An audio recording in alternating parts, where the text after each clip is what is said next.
ene mi do gbenu mi egbe zangbe egbe yo gbe mi ton fon gbe ton mere mi na do ho do klem bo ayi de vo gbe yo ayi de vo ron mi na levo izoja ge mi ton e mi no do yo me mi do gbenu mi lesu nu azan egbe ton mi do gbenu mi lesu nu mawo de remi de tchon lo mi ji kaka bo do podo mi ton le mi wa mo kwe elo boda azan egbe ton mo yo mi do gbenu mi tam mi do gbenu mawo titengbe bele do gbenu mi lesu lo mo gigo nu mawo do jiaga eyewe tchon lo mi ji ewe no kpo ha mi ewe gwa lo nu mi ewe na bo mi mo ron lo bodo tero afọ mi ton ji bodo fodo e bo mi do gbenu mawo de su ta nu aso enele etchon lo mi ji kaka bo kwe do po wa yi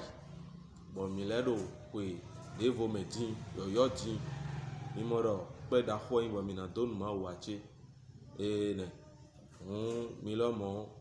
mi do taragbe mi do mi bi do taragbe bo mawo etchon lo mi ji bono po ha mi do afọ le klenwe mi do nu wa yin do echo mawo ka jo mi do a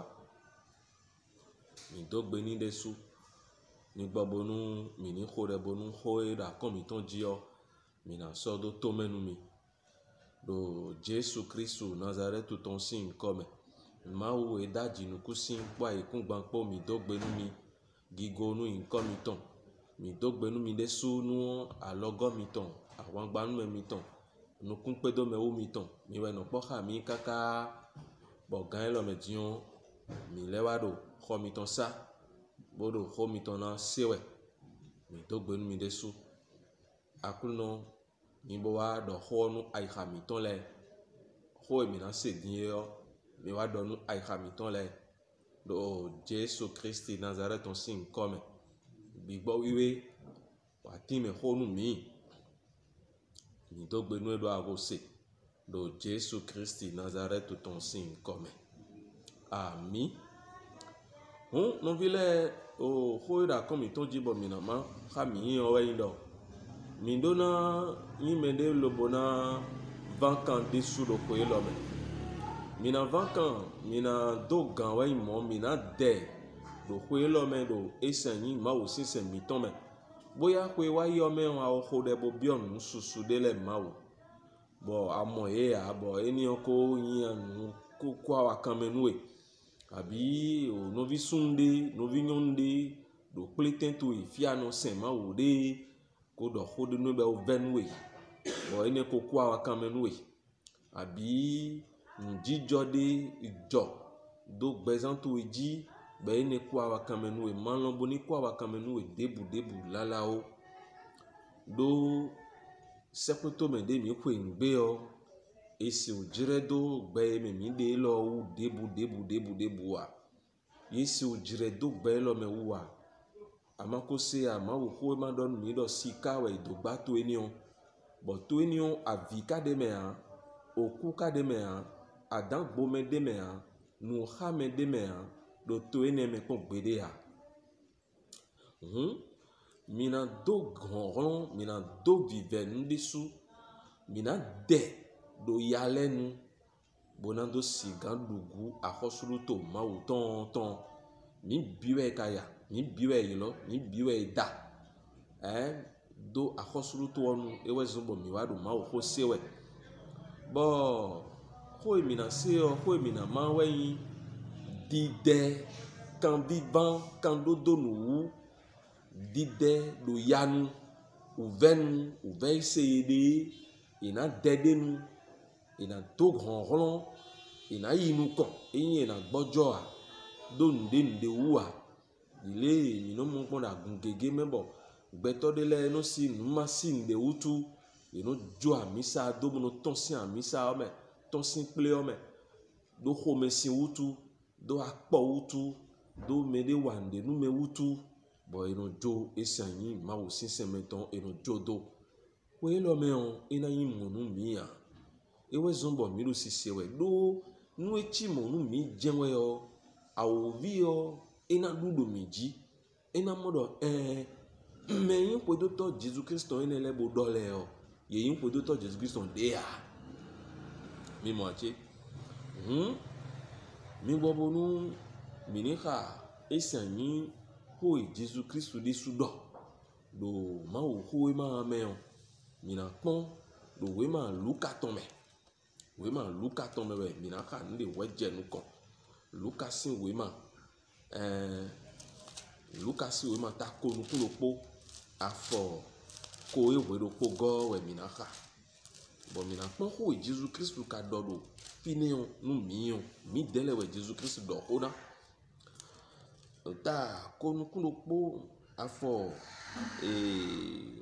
ko ewe do po fongbe we ma me mi de gbe amamo ache fongbe o we mi na ka nu mi na ka fongbe we ma ero mi ka de do ya enele nu ma wu na wole mi gan mi ka de do ya enele nu ma wu na wole mi gan ni don mi ton na mo wole gan edo ede mi de mi ma so nde so yolo na do ede do nde nu edo yin we do ekwe fide abi edo nde bawe bo tagbade ka do nu konu me aliglon de do nu konu me jijan de do nu konu me ove de do nu konu me ya do nu me do meji npon me mi bo mi ka pe nu dagbe de kan nu dagbe ni kan de mi pe ngbe o mi na mo ove jenwe do nu dagbe do tebo nu ana yi kan jenwe bona si yi da lo mele o ana mo tagba jenwe si ana mo ove jenwe si nu mi popon de ugbe lo me ton de mi de o gbe lo me fi de mi de o si pon de wu o nu dagbe de mi no jona yi do nu komele o mi no to mo tagba de le wedi mi no to mo ove de le wesi mi no to mo eyin nu bome nu khame de le wesi chobo no si mo nu yi si mi do mo do gbe me fi o mo do po do yi se me o eduna le do mo dandan bo mi na do gan mi na do videnu do sekoto me we mi pe ngbe sekwe yo mi ton we iblonu mi bo mi na bi me dandan we mi do na yi me bo na gbojo do no vide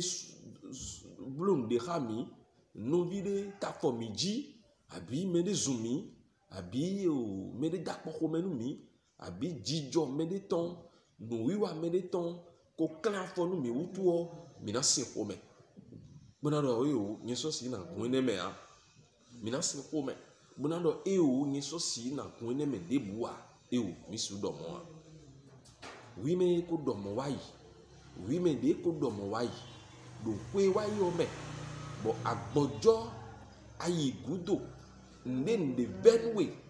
bo asosi ya misa achikwegbe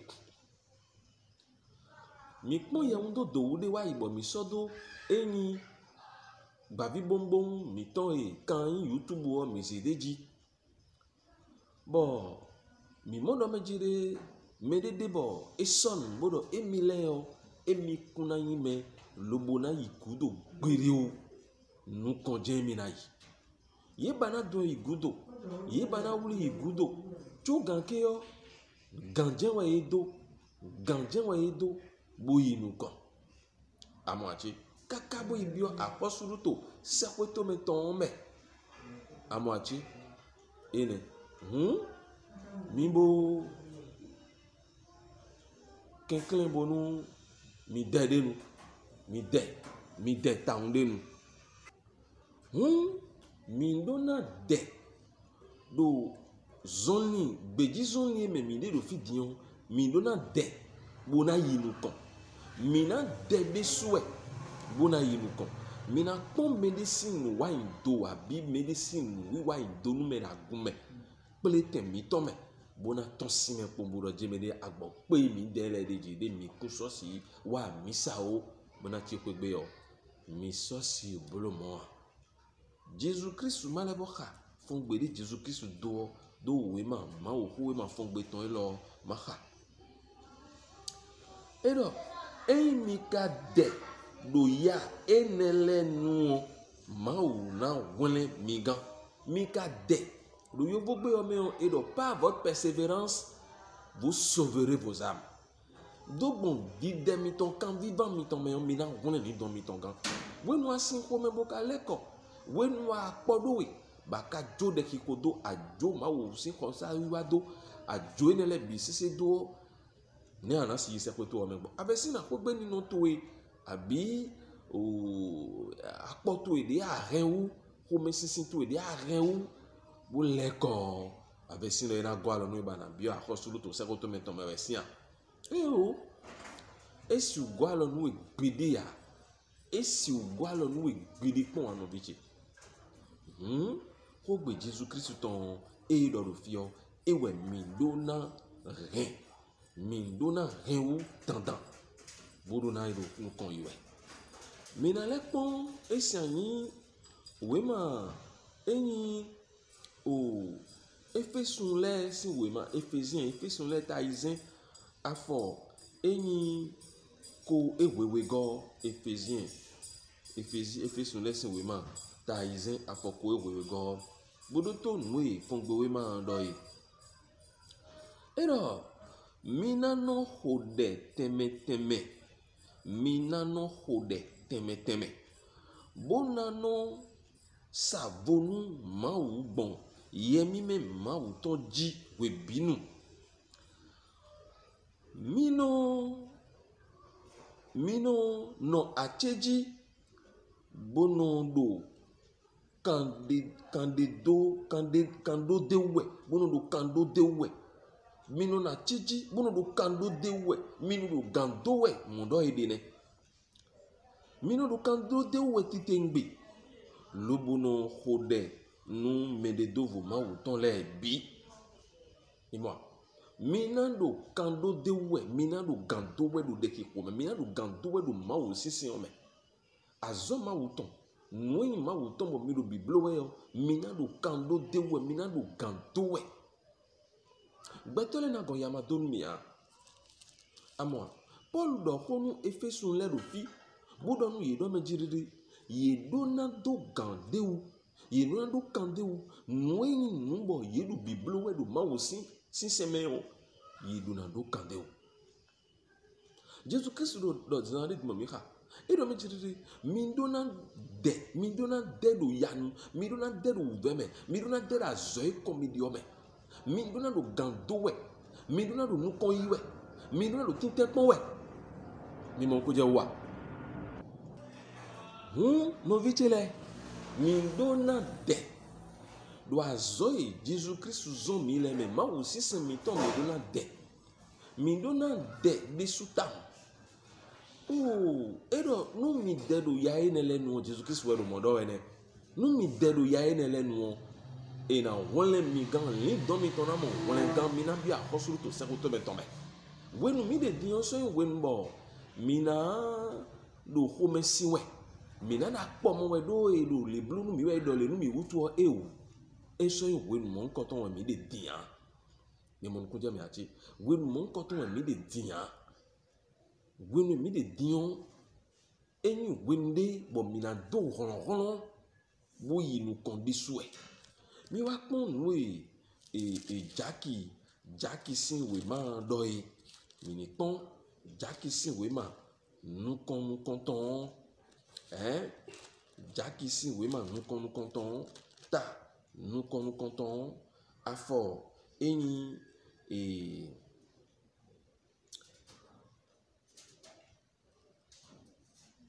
afọ eni enego so ije eni atongo memina ihande ero enegodo doto enegodo amo mino acheji bonu suru mi do niwa azo pipe suru mi do niwa azo pipe bonu mina zin bona jayi do ndebu mea mina jayi do ndebu mea amongo jamea mina jai do ndebu mea uvena de jenwe si suru na do mesi suru o ewe declare do jirede ewe na zomba na do nukon iwe ado suru do we anado idewe ado suru do we anado kanban we kan vivan we kana zombo fia ko ngbe o suru di do to na zombo fia ko ngbe o dide de ade buru ganto we o ina zombo fia ko ngbe o ana ifio jenwe mi debu na nyi mebu gbojo a kwele do wiwa iwe egbe dion pon ikwele do eyin kwe afọ oko e odo achi do fongbe me achi 2020 ni edo mo bo kwele do wa iwe o bo kwele do wa bo sunle do wa azanle do wa segle do wa ajiji mewe ma o sin pe na di sin mi ma tun gan me ma o sin pe na di le bo we ni we ka gbojo lo bo ka chi kwebe bo we ka pon do ndewu medicine ndewu do o mere do le do tuchi mere blu le do tuchi mere kuna kem le do tuchi o mere kuna do ho le do tuchi o ba azia po ene ze ren do we de san yi kameon bo ka ton si an mi sa bo di do ton si plete ma o bele ton bo di do nu gan ka ho do gan ni me ana isa ko ya ina zewe ya ni no me ene me de ade o ina zewe ya we de su pombo na jiri de ina zemi aji nino mene me dia de yo enyo a ndi do nino mene enyo pon pede ya e ka yin ma wo vi si nino me a e ka jeke ma wo vi de bois mi pon e se yin o ko e jan e won we ma nu dekle me we ma e mi na pon nu dekle me we ma nu e jan do e mi na pon nu de jan do din nu dekle me we ma me yo mi na pon mi ni pon nu e jan do nu dekle me we ma me do ndekle me we ma me on ta nu kon ton afọ esi anyi tenego do to nu ejan do e nno yin jan no vi miton we nyi do bue mi de ka Jesu e me on ndo ya ji khamiwe bodo afosulu to me khami ndo te po su podo suru po khami ndo te podo suru po khami ndo to tetin yikungban eno yilodo patimosi oji do njira mawu ho bode kununu Jesu tu ama jan ya sanu mesin wenu de jan edo itondo to tentin lodo patimosi to tentin kungbandi lodo patimosi o jan don ede do ya donu mewe yi do emese do lesin wenu e bo edo ya nu mese do gege edo ya nu ye tam amo jan eye wa itondo don lobo wa ido yewe ho do we do de kunu wutu e amo si edo mi de kunu wutu e emi do ya jiwe ha mi me do ya jiwe do akosulu to mele o akosulu to mi ton we Jesus Christ do ho nu debiton le afin ache edo bodo mejire mi dewe ni me jia ha mi do aliteji mi dele we jia ha mi do gbejison yome mi dele we do akono uvei me ngbon bo mi do bigbon ha mi yo mi gbojo wa mi igudo wa ko tele sien cho mi me mo inu kon ha mi ene wutu o akosulu to o nso dai no mi dele to ti so akosulu to dai nu yin de so nso akosulu to dai no mi bo mi lo na bi akosulu to me e declare do me na jia ha Jesus Christ ngbo le o akosulu to ye ton e ya don me ero ya jiji me ho yan do me go ero ya jiji me o verse 7 eno do akona we eno pondoro mele do well ayon nu yan mele do well o negbon we be da horo taru e abi enele bio eno zombo mawo no so nu mewe ni mo ache eno zombo mawo no so nu mewe eno zombo gbezan meton mawo no so na nugbo we ene wutu o memesun memenyon mimanyi mebo gbojo wi me ko gbojo do ndende wu ahodede abi abio nde ba o mo a bo akame akue mbio bo do tin tro lo din do fia do ko lo se we de bo do pinpon mi we de bo do ko lo se we de yo ani chite bo le se de ya no ko bo le so de nu bo le je de yo ko ji ani chite bo le ya wo je e sen ma wo sin ko gbe de ano yi bo no ido to ma wo sin ko ani chite bo le ya wo je ma wo sin ko gbe yi ji bo ido to ma wo sin ko amon ko je wa bo tenpon bo chite bo vankan jenwe mano bonu medicine kori do de medicine ya don mede medicine nu wa indode ina zon bo we na pondo ene wu bo na do me jire de e o ma o sinsin pe mi ple ne iye di souhaiter pe mi lolo nu yen o yen ka de kun yen ton we lo bon vous versi se me on est en adon mi nu yen de kun yen ton we do versi se be nu egbedi nu yen wa yin do egbedi on o ve me ngbon le nu na si wa do ho ton nu we ba na se o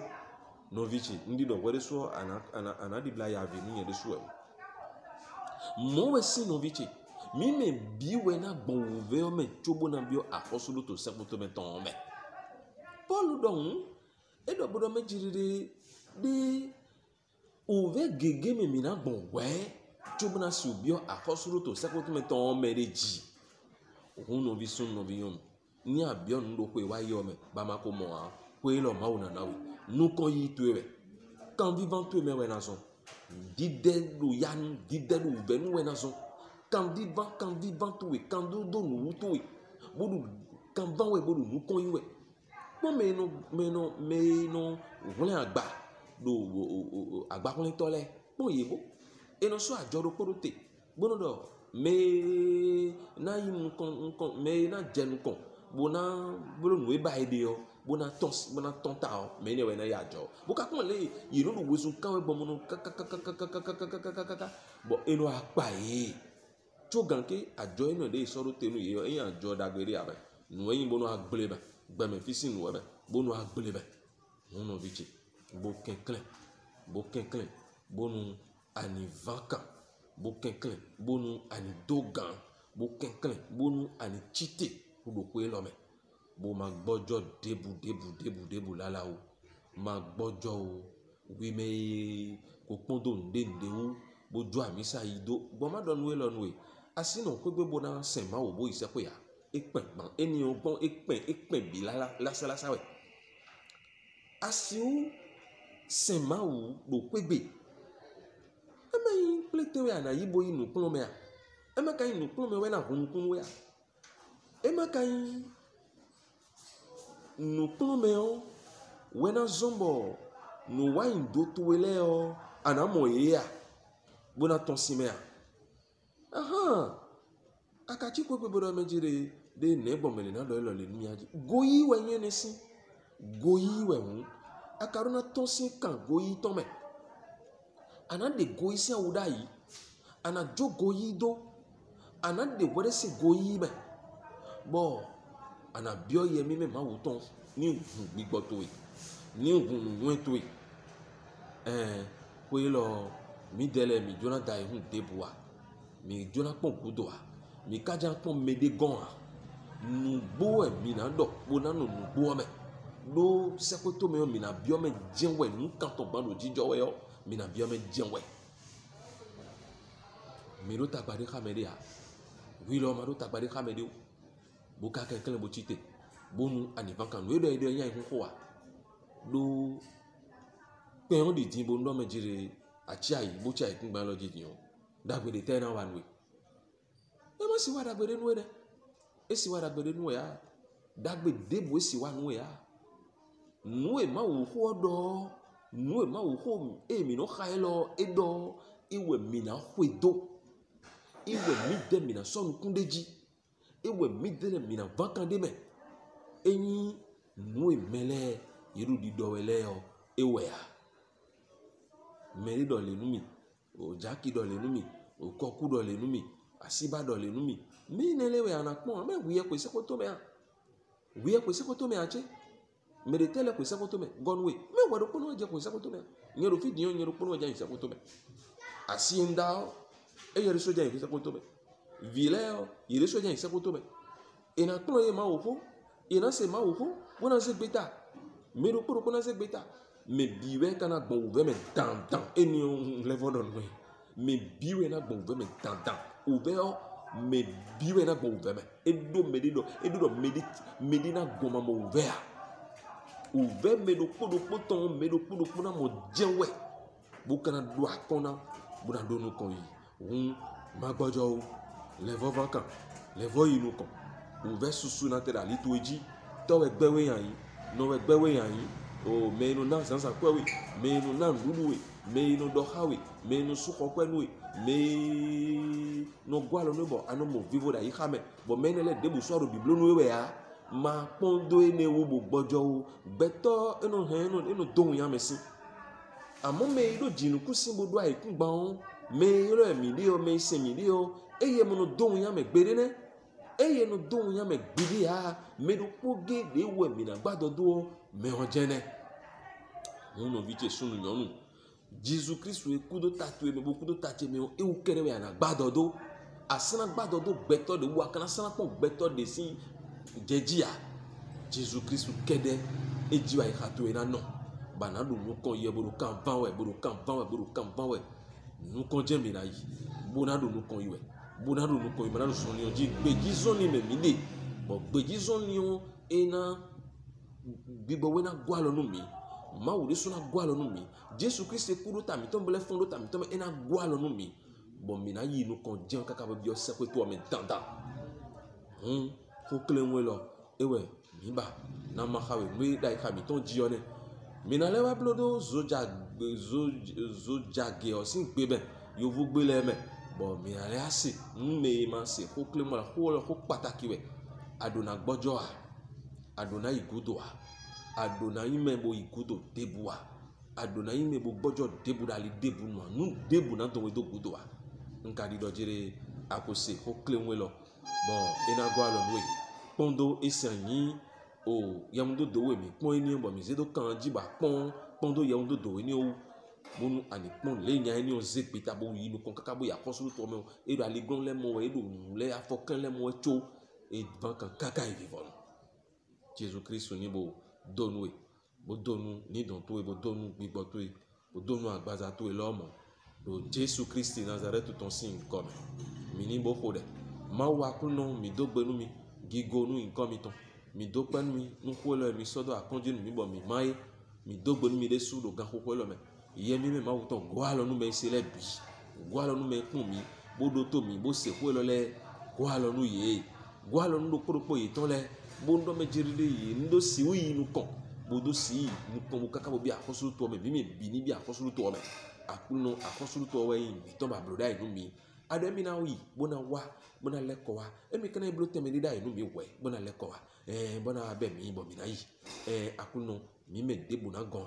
mi me do to kwelo fon mi chite ye mi me ma wuton fon mi chite fi debu de me debu de bo do to kwelo bo atonje ye oji bo pon bo se o fon chite ru kan me de bo ndo me jire ni leje nu kon yiji mi dogbe nu de su ki go nu nkan mi ton do Jesus Christi Nazareth ton sin comme ami mi na don mi do me jire mi bo do nu kon iwe bodo o kan mi tepon bo ba kan bo ton jeji yo vo gbe me yero nous devons aller au ciel TV mi te so alo kan mi ton maro sike o bo won la mondo YouTube ji o bo si an lo deji ke won bo ba o mi na ton je mi ji trop lo we o te bu de boa mi bo van kan bo ndo me jiri nu kon yo ni mi ton mi dogbe mi desu mi me na jijon mi me no te bodo to mi le mi dogbe mi akuno ni gwa lo nu mi bo donu mi bo nu kwe lo eni kwe dagbe fun chite sin kwe nu do poropo mi ton le do Jesus Christi Nazareth ton sin come amen.